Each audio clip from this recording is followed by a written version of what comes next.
as per several emails of which I have copies with me today, put out by WikiLeaks, he has been over the years in very, very close correspondence with the Americans, particularly when Hillary Clinton was Secretary of State, with her specific personal teams when she was Secretary of State. The Americans have been helping Muhammad Yunus set up his Grameen Bank. They have worked towards advancing the interests of Grameen Bank business-wise, and they've also been working to get him to agree to enter Bangladeshi politics. According to these emails and correspondence, this effort has been going on since 2007, which means that for the last 16 years or more, the Americans and Muhammad Yunus are working together. The way in which Muhammad Yunus, who is a political nobody, has been made the head of Bangladesh makes him a role model to people like Rahul Gandhi. Rahul Gandhi will get very excited because Rahul Gandhi has been similarly, like Muhammad Yunus, has been in close touch with the Americans, and Rahul Gandhi has been effectively, overtly pleading with the Americans to enter and become influence peddlers in Indian politics. Now, ladies and gentlemen, since Narendra Modi went to Moscow recently and defied the Western media expectations that he would distance himself from Vladimir Putin, the American State Department, the American Embassy in New Delhi, and its deep state assets and machinery have become overactive. So they must have got instructions from Washington to target the Modi government. So they've become so active, they are doing PR activity. One day they flew down to meet Asaduddin Owaisi on the 12th of August. Then they quickly went to go and meet Omar Abdullah and Farooq Abdullah on the 26th of August in Srinagar. Then they flew down to meet Chandrababu Naidu on the 31st of July. Then they met Congress Chief Minister Revant Reddy on the 2nd of August.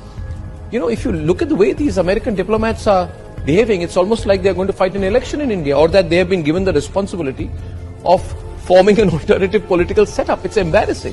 What are you doing, American diplomats? Stop behaving like children. I know you got calls from Washington to meddle, but be classy about it. And in fact, don't do it, because we are tracking everything you do.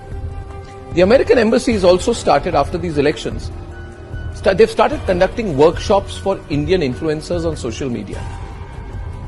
They're calling it impact level work. So what they're trying to do, the American diplomats, they're trying to convince more Indian influencers to take a pro-America line, a pro-State Department line, a pro-American deep state line. The Americans think this way they will influence the influencers, and the influencers will do what they want them to do, and maybe in the course of it, through some usual American deep state techniques, they'll call it funding good journalism, or they'll call it funding impact journalism, or whatever like that. They'll keep giving bits of money to people they like. In fact, you should all do the research on which are the people, which are the organizations, which are those digital companies, influencers, who have been taking money from the Americans. Directly, it happens quite directly, $10,000, $20,000, $30,000. They give this money, and these Indians gratefully accept it. And that's how the deep state works. Ladies and gentlemen, the American deep state, which was, in my view, earlier supporting the Aam Aadmi Party, has now hitched completely and moved its forces entirely behind the NGO Congress ecosystem. Mark Zuckerberg's admission in all of this, that he has been a very loyal lieutenant, effectively, of the American deep state, brings into the open the big tech deep state conspiracy. The only difference is that between Bangladesh and India is that we are a larger country. We are a bigger country, we are a stronger country. And by putting out this kind of information, like I am doing to you right now, like Republicly is constantly putting out to you, we are doing this because we are preparing you, the viewers and supporters of the Republic Media Network and the people of India. We are preparing you to be prepared for the onslaught of this conspiratorial, dangerous American deep state, American big tech, along with some political parties and leaders in India, their attempt to carry out an onslaught on Indian democracy. I believe this is an inevitability. They're working so hard on it, they will try to do it. Who are the people who will work with them in India? Well, it could be the same people who are questioning the EVMs, the same people who are questioning the whole electoral process in India, and are therefore creating a narrative on behalf of their American bosses that Indian electoral democracy has failed. Take a few steps back and look at what people in Bangladesh were saying 2 to 3 months back. They, along with the Americans, started saying that yes, Sheikh Hasina has won the elections, but the elections were not fair.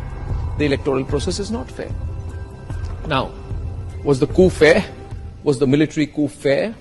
Was bringing in a political nobody like Muhammad Yunus, who is clearly an American agent, a deep state agent, and putting him as the face of a military government, is that fair to the Bangladeshi people?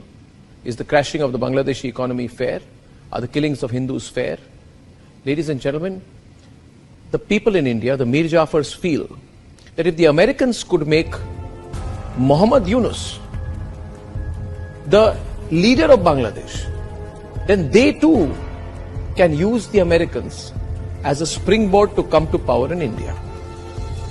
And these people in India who are losing elections or have not fought an election or can never win an election through the normal way, who will keep losing elections, they want to work together with American deep tech to engineer chaos in India, to subvert the election results of June 2024. Now, in all of this, what do you need to do? What you need to do is to let everyone know what this American deep state plan is against Bharat. To forward this video, to tell every Bharatiya that this American conspiracy against India's supreme national interest has to fail. And that we together, the people of Bharat, should teach the Americans the geopolitical lesson that they fully deserve. Serve them a defeat. Teach them a lesson that only Bharat can. So we have to come together. Please spread this video as widely as you can, so that the Americans know that even before they think they can act against us, that we've got our lens on them. It is they who should be on the defensive. Ladies and gentlemen, it is they who must know the people of Bharat will teach them a lesson, if necessary, if they conspire against our interest.